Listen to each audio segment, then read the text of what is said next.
Hello guys, welcome to my channel let's study with Roman.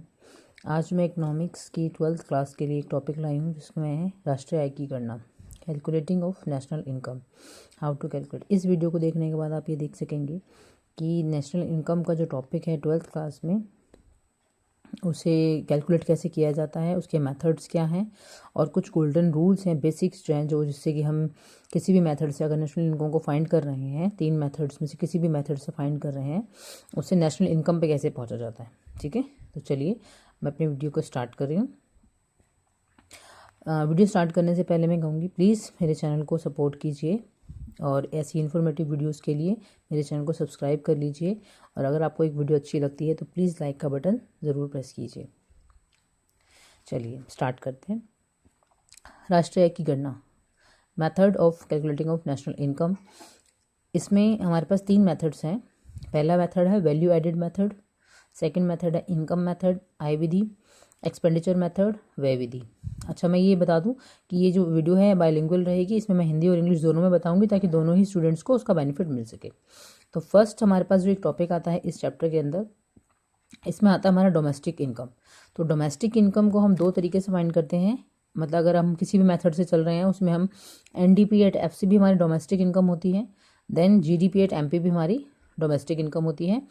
NDP eight FC का full form है net domestic product at factor cost, gross domestic product at market price. ठीक है, ये दोनों ही घरेलू incomes होती हैं क्योंकि इसमें डोमेस्टिक DP है, तो ये दोनों ही डोमेस्टिक प्रोडक्ट्स होते हैं। ओके, यहाँ पर मैंने इन शॉर्ट्स को कुछ एक्सप्लेन करने के लिए शॉर्ट में इनकी जो इन फुल फॉर्म है इनको लिख दिया है यहाँ पर।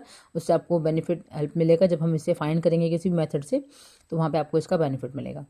N मीन्स यहाँ पर नेट, N स्टैंड्स फॉर शुद्ध नेट, जिसका मतलब होता है N एक वर्ड और आएगा यहाँ पर नेशनल, राष्ट्रीय, DP डोमेस्टिक प्रोडक्ट घरेलू उत्पाद, NP नेशनल प्रोडक्ट राष्ट्रीय उत्पाद, FC होते हैं फैक्टर कॉस्ट साधन लागत, MP मार्केट प्राइस और बाजार कीमत। ग्रॉस का मतलब होता है यहाँ पर सकल, जिसको हम G से डिनोट करते हैं। कुछ बेसिक गोल्डन रूल्स हैं जब हम नेशनल इनकम को फाइंड आउट करते हैं उसके लिए, क्योंकि हम किसी भी मेथड से फॉलो करें, चाहे हम इसमें वैल्यू एडेड मेथड लें, इनकम मेथड लें या फिर एक्सपेंडिचर मेथड लें, वहाँ पर हम इन 2 जगहों पर आते हैं। यहाँ तो हम NDP एट FC पर पहुँचते हैं और यहाँ पर हम GDP एट MP पर पहुँचते हैं। इनकम मेथड से जब हम कैलकुलेट करते हैं तो हम NDP एट FC पर पहुँचते हैं, और ये जो 2 मेथड्स हैं एक्सपेंडिचर मेथड और वैल्यू एडेड मेथड से हम यहाँ पहुँचते हैं GDP एट MP पर। ठीक है, ये दोनों ही ग्रॉस होते हैं और ये वाला जो है नेट होता है, फैक्टर कॉस्ट पे होता है इनकम मेथड से। चलिए, तो इसके लिए यहाँ से इन दोनों फैक्टर से हमको नेशनल इनकम पे जाना होता है। जो नेशनल इनकम होती है उसको हम, एक मिनट,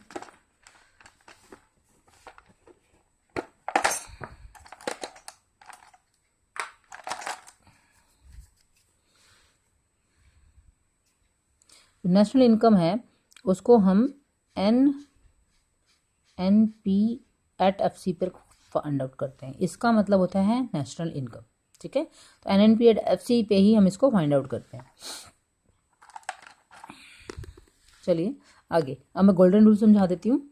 तो गोल्डन रूल हमारे क्या कहते हैं कि अगर आप नेट पर हैं, यानी आप शुद्ध पर हैं और आप ग्रॉस पे जाना चाहते हैं, नेट से G पे जाना चाहते हैं, N से G पे जाना चाहते हैं, तो हम डेप्रिसिएशन का यूज़ करते हैं। डेप्रिसिएशन का मतलब होता है मूल्यह्रास।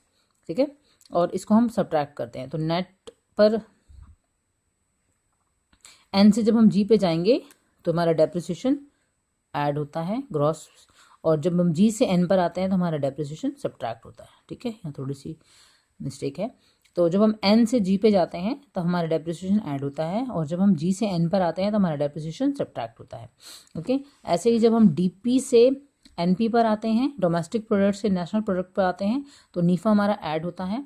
नीफा जो है उसका मतलब होता है net foreign income from abroad, तो विदेशों से शुद्ध साधन आय इसको कहा जाता है। और एक और वर्ड होती है फीपा, वो उसमें हम जो है फॉरेन इनकम को यहाँ पर विदेशों से की जगह विदेशों को इनकम होती है हमारी। ठीक है, तो ये दोनों एक जो फैक्टर हैं इनको मैंने जब चैप्टर पढ़ाया उसमें एक्सप्लेन किया अच्छे से। और NP और DP जो होते हैं नेशनल प्रोडक्ट से DP पर अगर डोमेस्टिक प्रोडक्ट पे आना है तो आपको नीफा माइनस करना होगा। नेक्स्ट हमारे पास थर्ड आइटम जो है वो हमारी फैक्टर कॉस्ट। एफसी से जब हम एमपी पर आते हैं तो हमें माइनस एनआईटी करना पड़ता है, ऐसे ही जब हम एमपी से एफसी पे जाते हैं तो हमें प्लस एनआईटी करना पड़ता है। तो ये हमारे गोल्डन रूल्स हैं, ठीक है। एनआईटी अगर हमें क्वेश्चन में गिवन है तो हम एज इट इज़ यूज़ करते हैं, अदरवाइज हम इसके लिए जो है एक फॉर्मूला है छोटा, उसमें हमें आईटी गिवन होता है और सब्सिडी गिवन होती है, तो हम आईटी को सब्ट्रैक्ट करते हैं और सब्सिडी को ऐड करते हैं, ठीक है। तो इस तरीके से हम अपना जो इस मेथड से यानी जीडीपी एट एफसी से एनएनपी एट एफसी पर आ सकते हैं, और जीडीपी एट एमपी से भी एनएनपी एट एफसी पर आ सकते हैं। जैसे कि अगर हमें यहाँ पर हमने इनकम मेथड से कैलकुलेट किया एनडीपी एट एफसी, तो एन गिवन है, इसका मतलब है हमारे पास एन और एन है, तो इसका मतलब हमारे डेप्रिसिएशन का कोई एप्लीकेशन नहीं आएगी, डेप्रिसिएशन का हमारा कोई यूज़ नहीं है। एफसी और एफसी गिवन है तो भी हमें इसका मतलब है कि नीफा का हमारा कोई यूज़ नहीं है, ओनली हमें डीपी को एनपी में कन्वर्ट करना है, इसका मतलब सिर्फ हमें नीफा एनएफआईए का यूज़ करना पड़ेगा, ओके। एमपी से एफसी पे जाने के लिए हमें एनआईटी का यूज़ करना पड़ता है, डीपी से एनपी पे आने के लिए हमें नीफा का यूज़ करना पड़ता है। तो सिर्फ हम इसको अगर हम नेशनल इनकम से कैलकुलेट करते हैं, इनकम मेथड से कैलकुलेट करते हैं नेशनल इनकम, तो हमें क्या करना पड़ेगा, जो हमारा दिया हुआ है एनडीपी एट एफसी हमें आएगा निकल के कैलकुलेट करके, और उसके यहाँ पर जाने के लिए हमें क्या करना पड़ेगा, NDP at FC plus NFIA करेंगे तो हम पहुँचेंगे एनएनपी एट एफसी पर, ओके। ये हमारी जो है उसको राष्ट्रीय आय कहते हैं, ओके। तो चलिए इस वीडियो में मैं इतना ही दे रही हूँ, अदरवाइज मैं इन मेथड्स को एक्सप्लेन करने लगूंगी तो ये बहुत ज़्यादा हो जाएंगे। अगर आप इन पर्टिकुलर मेथड्स को देखना चाहते हैं तो मेरी नेक्स्ट वीडियो को फॉलो कीजिए, और अगर आपको वीडियो मेरी अच्छी लगती है तो प्लीज़ इसे एक लाइक कीजिए, शेयर कीजिए ज़्यादा से ज़्यादा, ताकि इसका बेनिफिट सब लोगों को मिल सके। क्योंकि इस कोरोना का टाइम में कहीं भी क्लासेस नहीं हो पा रही हैं, स्कूल नहीं जा पा रहे हैं बच्चे, और सभी बच्चे इस पोजीशन में भी नहीं है कि वो ट्यूशन्स अफोर्ड कर सके, इसलिए मैंने ये स्टैंड लिया है कि ताकि ये सब तक पहुँचे और सब इसका बेनिफिट उठा सकें, ठीक है। चलिए, थैंक यू फॉर वॉचिंग।